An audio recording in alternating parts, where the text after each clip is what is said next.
सुप्रभात। Post basic BSc nursing के examination series में आप सभी का हार्दिक स्वागत। और आज है हमारा एपिसोड नंबर 5। और आज जिस पेपर का हम एनालिसिस करेंगे वो है मैटरनल नर्सिंग 1700 1105T इसका कोड है। और Bihar university of health science के लास्ट ईयर में ये क्वेश्चन पूछा गया था। तो सबसे पहले हम लोग इसके स्कीम ऑफ एग्जामिनेशन देखेंगे, फिर किन यूनिट को सबसे ज़्यादा तवज्जो दी गई वो देखेंगे, और उसके बाद पूरा क्वेश्चन पेपर का एनालिसिस करेंगे। तो आप सभी से अनुरोध है कि कृपया वीडियो में अंत तक बने रहें। तो आइए बिना समय गवाए शुरू करते हैं। देखिए, सबसे पहले बात करते हैं एग्जामिनेशन स्कीम की। तो आप जैसा कि देख सकते हैं कि वही पैटर्न है।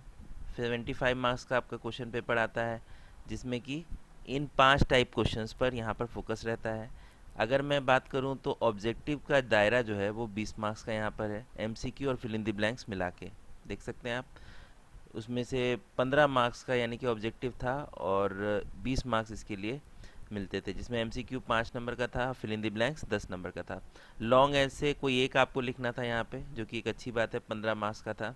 शॉर्ट आंसर क्वेश्चन देखिए 6 थे, 5 आपको लिखने थे, यानी कि 20 मार्क्स का है ये, ठीक है।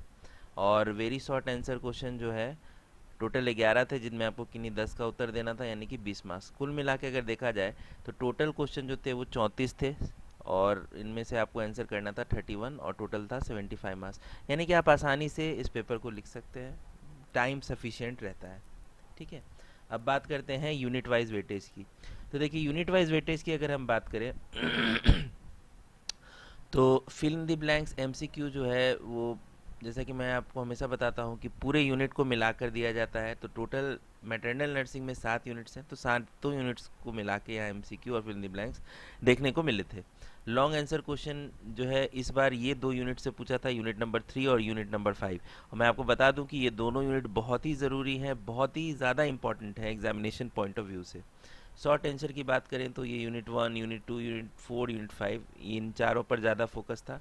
वेरी शॉर्ट आंसर जो है यूनिट नंबर 2 से यूनिट नंबर 7 तक, मतलब एक यूनिट को छोड़ दिया जाए तो ये भी पूरी तरह से सभी को मिलाकर दिया गया था। तो अब आइए डिस्कस करते हैं क्वेश्चन पेपर को।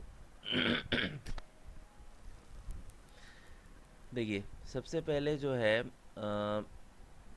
मल्टीपल चॉइस क्वेश्चन से शुरू करते हैं।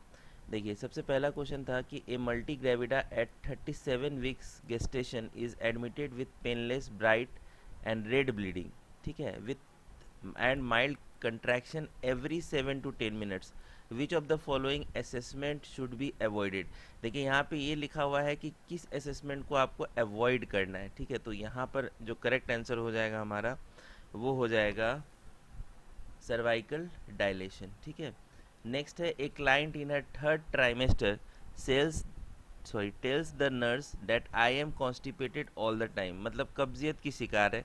विच of the following should the nurse recommend. तो आप जानते भी होंगे और आपको पता भी होगा कि जहाँ कॉन्स्टिपेशन की समस्या होती है तो वहाँ पर सिर्फ और सिर्फ फाइबर इनटेक को बढ़ाना होता है, यानी कि इंक्रीज फाइबर इनटेक इसका सही आंसर होगा। Which hormone is necessary for positive pregnancy test, ये बहुत आसान क्वेश्चन है, HCG हार्मोन इसका सही आंसर होगा। नेक्स्ट पूछा गया था कि विच gland is responsible for initiating the menstrual cycle. देखिए, इनिशिएटिंग की जहाँ तक बात है तो इसका करेक्ट आंसर होगा हाइपोथैलेमस, ठीक है। उसके बाद नेक्स्ट है, ए निगेटिव 1-1 स्टेशन का मतलब क्या होता है कि फीटस इज फ्लोटिंग, ये आपको पता होगा, ये बहुत बार पूछा भी गया है, इस बार के लिए भी इंपॉर्टेंट है। अब हम आते हैं फिल इन द ब्लैंक्स पर।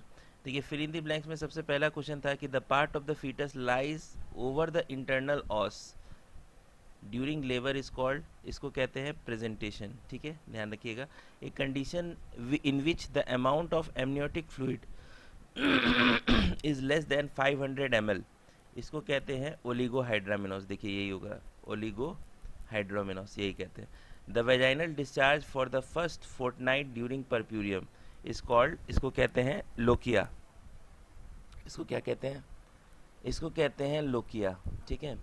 Administration of glucocorticoid therapy to pregnant women at less than 34 weeks helps in the prevention of, तो ये जो है आरडीएस के प्रिवेंट करने में मदद करता है। आरडीएस आपको पता होगा, आरडीएस का मतलब होगा रेस्पिरेटरी डिस्ट्रेस सिंड्रोम।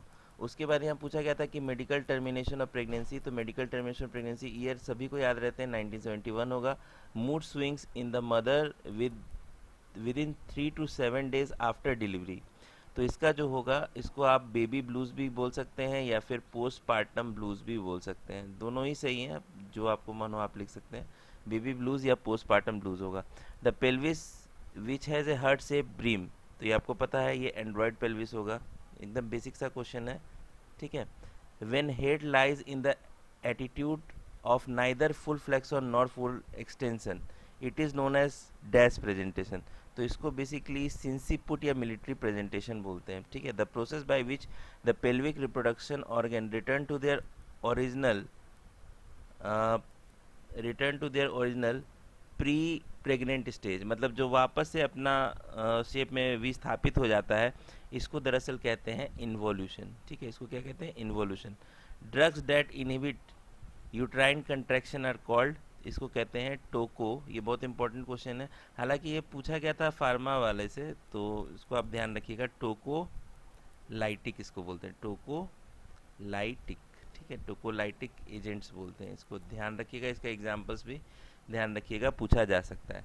उसके बाद देखिए एसए में क्या पूछा गया था, तो बहुत ही सिंपल सा नॉर्मल लेबर पूछा गया था, स्टेजेस पूछे गए थे, ट्रू लेबर फॉल्स लेबर के बीच डिफ्रेंशिएट पूछा गया था, management of second stage of labour, marks distribution भी आप देख सकते हैं 3-6-6। उसके बाद पीआईएच पूछा गया था, प्रेगनेंसी इंड्यूस हाइपरटेंशन, टाइप्स इसका पूछा गया था, और medical nursing management of eclampsia पूछा गया था। दोनों ही क्वेश्चन सिंपल हैं, एक आपको मैनेजमेंट से पूछा गया था और एक आपको नॉर्मल लेबर से पूछा गया था, जैसा कि मैंने आपको यूनिट में भी बताया कि ये दोनों ही units examination point of view से बहुत इंपॉर्टेंट है। शॉर्ट आंसर की अगर हम बात करें तो शॉर्ट आंसर में असेसमेंट ऑफ ट्विन प्रेगनेंसी पूछी गई थी, फैमिली वेलफेयर प्रोग्राम पूछा गया था, फीटल सर्कुलेशन पूछा गया था, प्लासेंटा और उसके स्ट्रक्चर्स को पूछे गए थे, एपिजियोटोमी पूछी गई थी, मेंस्ट्रुअल साइकिल भी पूछा गया था। उसके बाद बात करते हैं वेरी शॉर्ट आंसर क्वेश्चन की, तो ओलिगोहाइड्रामिनोस पूछा गया था, और देखिए ओलिगोहाइड्रामिनोस जो है वो आपका इसका सही परिभाषा ये होगा, तो देखिए ये भी है, थोड़ा सा अगर आप पेपर में अटेंटिव रहते हैं तो आधे क्वेश्चन ऐसे भी आपके हो सकते हैं। 4 बर्थ इंजरी ऑफ न्यूबॉर्न आपको यहाँ पे बताना था, सिर्फ नाम आपको लिखना था। Enumerate any 4 symptoms of breast engorgement लिखना था। List out the types of breech presentation के टाइप्स को आपको लिखने थे। Name the part of female internal genitalia area. Define cord presentation, सिर्फ डेफिनेशन लिखनी थी। List out the essential care of newborn. Define postpartum haemorrhage, जो ऑब्जर्वेशन वाला होता है आफ्टर थर्ड स्टेज, उसी को बोलते हैं। लिस्ट द 4 टाइप्स ऑफ इपिजियोटॉमी, ये 4 टाइप से यहाँ पे पूछा गया था। व्हाट इज़ हाइपरमेसिस ग्रेविडारम, बहुत इंपॉर्टेंट है, इस बार के लिए भी पूछा जा सकता है। डिफाइन फिजियोलॉजिकल जॉन्डिस की परिभाषा यहाँ पे पूछी गई थी। तो ये था हमारा मैटरनल नर्सिंग या मिडवाइफरी का पूरा पेपर, और इस पेपर को अगर कहा जाए तो मॉडरेट टू टफ कहा जा सकता है। बहुत ज़्यादा इजी नहीं था, लेकिन ओवरऑल अगर आपके कॉन्सेप्ट्स क्लियर हैं तो बहुत ज़्यादा इसमें कुछ नहीं है। ऐसे बहुत आसान था। फिल इन द ब्लैंक्स की भी मैं अगर बात करूं तो 1-2 फिल इन द ब्लैंक्स हो सकता है आपको ध्यान नहीं रहे, लेकिन बाकी मैक्सिमम आप 8 आपके सही हो सकते थे। तो ये था हमारा पूरा एनालिसिस ऑफ मिडवाइफरी या मैटरनल नर्सिंग का पेपर, और आज के इस एपिसोड में हम यहीं तक रखेंगे। आज 13 अगस्त है, और आज से पोस्ट बेसिक बीएससी नर्सिंग के उन सभी विद्यार्थी जो आज की परीक्षा में सम्मिलित हो रहे हैं, आज से आपका फर्स्ट ईयर का एग्ज़ाम शुरू है। अच्छे से लिखिएगा और नर्वस आइएगा नहीं, बढ़िया से जो आपको आता है अच्छे से लिखिएगा, डेफिनेटली आप सक्सेस होंगे। सक्सेस यानी कि सफलता आपको ज़रूर मिलेगी। तो अगर आपको ये वीडियो अच्छा लगा हो, मेरी मेहनत आपको पसंद आई हो, तो प्लीज़ वीडियो को लाइक करना ना भूलें। अगर आप चैनल पे नए आए हैं तो चैनल को सब्सक्राइब कर दीजिए और इस वीडियो को शेयर कर दीजिए। और जिन लोगों ने चैनल सब्सक्राइब कर लिया है वो घंटे का बेल आइकन ज़रूर दबा दीजिए, जिससे कि हर नई अपडेट्स आपको पीवीवी सीरीज़ की तरफ से सबसे पहले मिले। तो एपिसोड 5 में आज हम यहीं तक रखते हैं, तो मिलेंगे बहुत जल्द एपिसोड नंबर 6 के साथ, और टोटल 9 एपिसोड्स आएंगे, तो एग्जामिनेशन सीरीज़ हमारी जारी रहेगी। पीवीवी सीरीज़, तरीका मेरा, फ़ायदा आपका। धन्यवाद।